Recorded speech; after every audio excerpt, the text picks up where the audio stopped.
అందరికీ నమస్కారం. నేను మీ చిలకమర్తి ప్రభాకర చక్రవర్తి శర్మ. అందరికీ ఆషాఢ మాస శుభాకాంక్షలు. ఆషాఢ మాసం చాలా ప్రత్యేకమైనటువంటి మాసం, విశేషమైనటువంటి మాసం. గ్రీష్మ ఋతువులో వచ్చేటువంటి మాసం ఆషాఢ మాసం. జ్యోతిష్ శాస్త్ర ప్రకారం మనకి మాసములో విశేషించి పౌర్ణమి రోజు ఉన్నటువంటి చంద్రుడికి పూర్వాషాఢ లేదా ఉత్తరాషాఢ నక్షత్రాలు దగ్గరగా ఉండటం చేత ఈ మాసమునకు ఆషాఢ మాసం అని పేరు. ఆషాఢ మాసానికి సంబంధించినటువంటి ప్రాధాన్యతలో దక్షిణాయన ప్రారంభ మాసముగా, దక్షిణాయనం ప్రారంభమైనటువంటి మొట్టమొదటి మాసంగా అయితే చెప్పడం జరిగింది.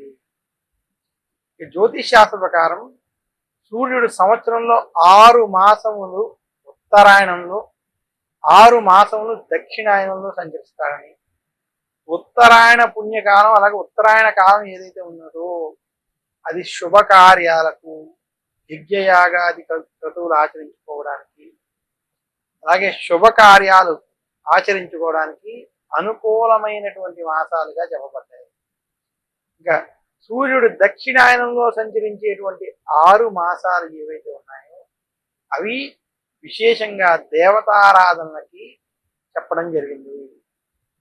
ఇంకా ఆషాఢ మాసానికి వచ్చినటువంటి పురాణపరమైనటువంటి ప్రాధాన్యతలు మనకి మొదటి 6 నెలలు ఏవైతే ఉన్నాయో చైత్ర మాసం నుంచి ఉన్నటువంటి మాసాల్లో కావచ్చు, అలాగే ఉత్తరాయణం ప్రారంభమైనటువంటి మనకి పుష్యమాసంలో ప్రారంభమై ఈ ఆషాఢ మాసం వరకు ఉన్నటువంటి ఆ 6 నెలలు ఏవైతే ఉన్నాయో ఉత్తరాయణంలో ఉన్నటువంటి ఈ 6 మాసాల్లో విశేషించి దేవతలకి ఇది పగటి సమయంగా, ఈ ఉత్తరాయణ పుణ్యకాలంలో చేసేటువంటి శుభకార్యాలకి విశేషమైనటువంటి ఫలితాలు వస్తాయని చెప్పడం జరిగింది. ఇంకా దేవతలకి ఇది రాత్రి సమయం ఏదైతే ఉన్నదో అది మనకి దక్షిణాయన సమయం కూడా శాస్త్రాలు తెలియజేస్తాయి. ఈ రాత్రి సమయం ఏదైతే ఉన్నదో ఈ సమయంలో రాక్షస భయం, రాక్షస పీడ, విశేషించి ఈ దక్షిణాయన కాలంలో వ్యాధులు ప్రబలడం, అనారోగ్యాలు వంటివి పడేటువంటి పరిస్థితి ఏర్పడుతుంది. కాబట్టి దక్షిణాయనాన్ని దేవతారాధనలకి, శక్తి ఆరాధనలకి, విశేషించి మహావిష్ణువు శివుడికి సంబంధించినటువంటి అనేక ఆరాధన కార్యక్రమాలకి ఈ దక్షిణాయనికి ప్రతీకగా ఈ ఆషాఢ మాసానికి ప్రారంభం నుంచి చెప్పడం జరిగింది. పురాణాల ప్రకారం ఈ 6 నెలల మాసం ఏదైతే ఉన్నదో ఆషాఢ మాసంలోనే మనకి శయన ఏకాదశి చాలా విశేషమైనటువంటి రోజు. ఆషాఢ మాసంలో ఉన్నటువంటి ముఖ్యమైన పండగల్లో ఆషాఢ మాసంలో 6వ రోజు, షష్ఠి రోజు విశేషించి సుబ్రహ్మణ్యుని ఆరాధించడం ఒక విశేషమైతే, ఆషాఢ మాసంలో మొదటి 9 రోజులు, ఆ 9 రోజుల్ని ఆషాఢ నవరాత్రులుగా వారాహి అమ్మవారిని పూజించడం, అమ్మవారిని విశేషించి ఆరాధించడం చాలా ప్రత్యేక ప్రాధాన్యత చూడాలి. ఇదే కాకుండా ఆషాఢ మాసంలో వచ్చేటువంటి శుక్లపక్ష ఏకాదశి రోజు శయన ఏకాదశిని, ఈ రోజు విశేషించి శ్రీ మహావిష్ణువు యోగ నిద్రలోకి, ధ్యానంలోకి ఆయన వెళతారని, ఇలా యోగ నిద్రలో ఉన్నటువంటి శ్రీ మహావిష్ణువుని 4 నెలలు అంటే ఆషాఢం, భాద్రపదం, ఆషాఢం, శ్రావణం, భాద్రపదం మరియు 4వ మాసమైనటువంటి కార్తీక మాసంలో వచ్చేటువంటి శుక్లపక్ష ఏకాదశి వరకు, అనగా తొలి ఏకాదశి దాకా ఈ 4 నెలలు చాతుర్మాస వ్రత దీక్షలు ఆచరిస్తారు. ఎవరైతే సన్యాసం వంటివి స్వీకరించి సన్యాసాశ్రమంలో ఉన్నటువంటి వారికి ఈ 4 నెలలు చాలా పవిత్రమైనవి. అందుకనే ఈ ఆషాఢ మాసం నుంచి ఈ 4 నెలల్లో విశేషించి ఆరోగ్య సంబంధించినటువంటి, వ్యాధులకు సంబంధించినటువంటి ఇబ్బందులు ఉంటాయి. కాబట్టి వరుసగా ఒక్కొక్క మాసంలో ఒక్కొక్క ఆహారాన్ని ఆ సమయంలో నిషేధించారు. ఆషాఢ మాసంలో ఆకుకూరల్ని స్వీకరించడాన్ని నిషేధించారు. అలాంటివి స్వీకరించడం వల్ల ఈ వర్షాకాలంలో రోగాలు వస్తాయి, ఇబ్బందులు కలుగుతాయని ఆకుకూరల్ని ఆ సమయంలో నిషేధించారు. శ్రావణ మాసంలో పాలను నిషేధించడం జరిగింది. మనకి ఈ చాతుర్మాస వ్రత దీక్ష ఆచరించేటప్పుడు ఒక్కొక్క మాసంలో ఒక్కొక్క దాన్ని నిషేధించడం. భాద్రపద మాసంలో పశుపక్షాదులకి రోగాలు వంటివి రావడం, పశువులకు విశేషించి పెరుగుని వాటిని ఆ భాద్రపద మాసంలో నిషేధించడం జరిగింది. ఇక ఆశ్వేజ మాసంలో పప్పుల్ని, ధాన్యాన్ని, పప్పు ధాన్యాన్ని, విశేషంగా పప్పుని నిషేధించడం జరిగింది. ఈ రకంగా చాతుర్మాస దీక్ష చేసేటప్పుడు ఇలా వీటిని కూడా విడిచిపెట్టి ఆ దీక్షను చేయడం. ఇదే సమయంలో మహావిష్ణువు ప్రత్యేకంగా ఈ 4 నెలలు పూజించడం ఇది ఆషాఢ మాస వైశిష్యాన్ని మనకు తెలియజేస్తుంది. ఆషాఢ మాసంలో తొలి ఏకాదశి రోజు మహావిష్ణువు యోగ నిద్రలోకి వెళ్ళడం వలన ఆషాఢ మాసంలో వచ్చేటువంటి ఏకాదశి చాలా పవిత్రమైనటువంటి ఏకాదశిని మనం చూడడం జరిగింది. అందుకనే ఈ ఏకాదశి రోజు ఎవరైతే ఏకాదశి వ్రతాన్ని ఆచరిస్తారో వారికి విష్ణుమూర్తి యొక్క అనుగ్రహం కలుగుతుందని కూడా చెప్పలేదు. ఇంకా ఆషాఢ మాసంలో అత్యంత ప్రాధాన్యమైనది, ముఖ్యమైనది ఏంటంటే ఆషాఢ పౌర్ణమి, గురు పౌర్ణమి. చాలా మందికి గురు పౌర్ణమి అంటే అనేక అపోహలు ఉన్నాయి. అసలు గురు పౌర్ణమి అంటే దీన్ని వ్యాస పౌర్ణమిగా చెప్పారు. మనకి వ్యాస భగవాన్ల వారు జన్మించినటువంటి రోజు కాబట్టి ఇది వ్యాస పౌర్ణమి, గురు పౌర్ణమి. ఎందుకు వ్యాసుల వారు జన్మించడం చేత ఈ పౌర్ణమి గురు పౌర్ణమిగా మనం ఎందుకు ఆషాఢ మాసంలో చేసుకోవాలి అంటే దానికి చాలా ప్రత్యేకమైనటువంటి కారణాలు. మనకి వేదాలు అనేటువంటివి ప్రతిదానికి మూలం. ఏదైనా వేదము నుంచే మనం మాట్లాడాలి, తీసుకోవాలి.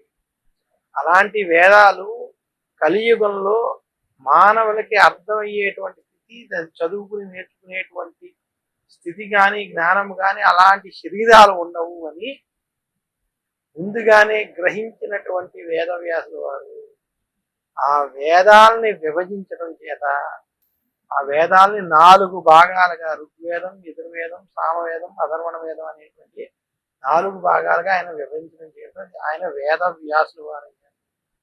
వేదాలను విభజించడం చేత వేదవ్యాసుల వారు అయ్యారు. ఇదే కాకుండా ఆయన కలియుగంలో మానవులు తరించబడడం కోసం ఆయన అనేక పురాణాలని ఇవ్వడం జరిగింది. అందులో విశేషించి 18 పురాణాలని వేదవ్యాసుల వారికి సమాజానికి అందించారు.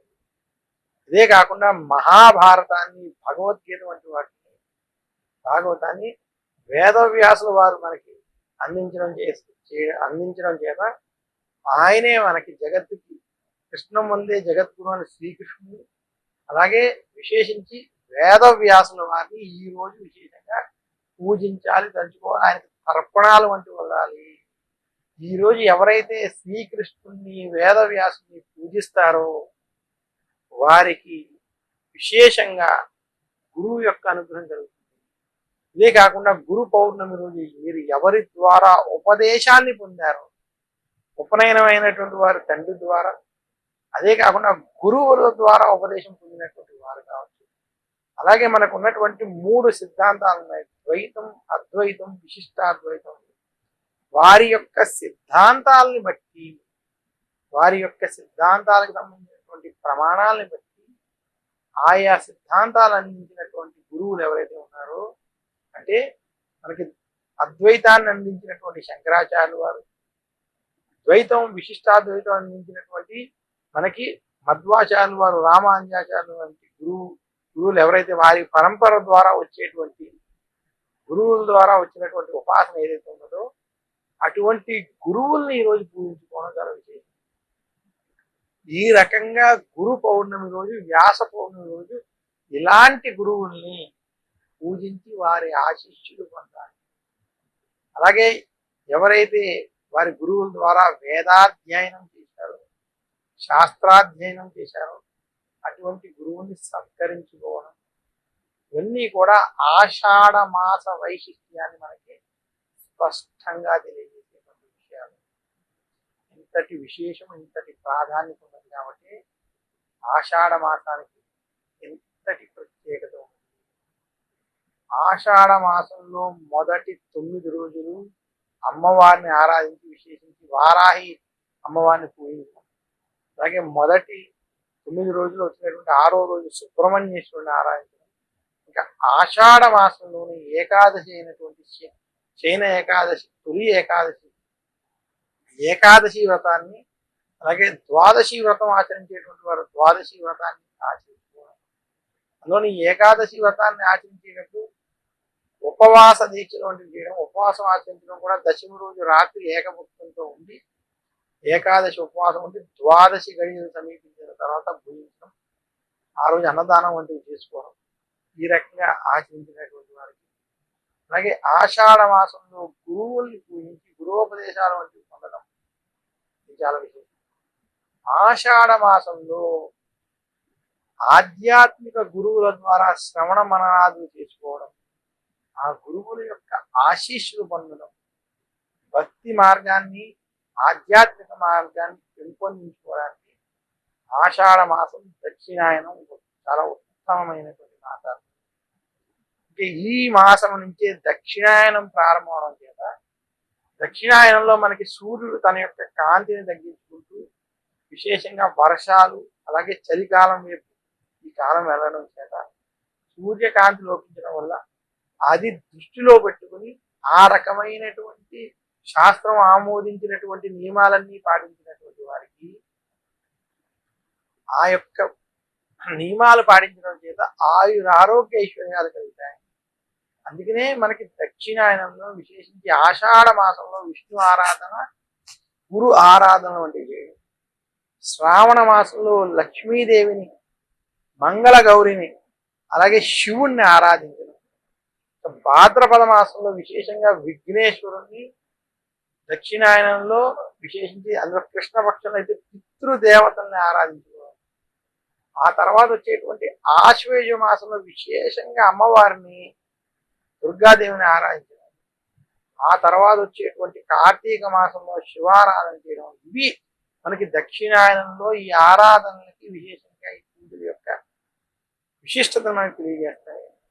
అందుకనే దక్షిణాయనం ప్రారంభ మాసం ఆషాఢ మాసానికి ఇంతటి విశిష్టత ఉన్నది. అందుచేత ఆషాఢ మాసంలో ఎవరైతే ఈ రకంగా భగవత్ ఆరాధనలు, గురు ఆరాధనలు చేసుకుని గురుని యొక్క ఆశీస్సులు పొందుతారో, ఆషాఢ మాసంలో ఎవరైతే గురువులు ఇచ్చినటువంటి ఉపదేశాలని, సందేశాలని ఆ రకమైనటువంటి సాధనలు, ఆ రకమైనటువంటి దీక్షలు చేసుకుంటూ వారు ఆధ్యాత్మికంగా ముందుకు వెళతారు. అటువంటి వారికి ఆ గురుని యొక్క అనుగ్రహం చేత శుభ ఫలితాలు కలుగుతాయని తెలియజేస్తూ మరొక్కసారి అందరికీ ఈ ఆషాఢ మాస వైశిష్ట్యాన్ని తెలుపుతూ ఆషాఢ మాసంలో ఈ రకంగా మీరు ఆచరించడం చేత మరింత శుభ ఫలితాలు కలుగుతాయని తెలియజేస్తున్నాను. నమస్కారం.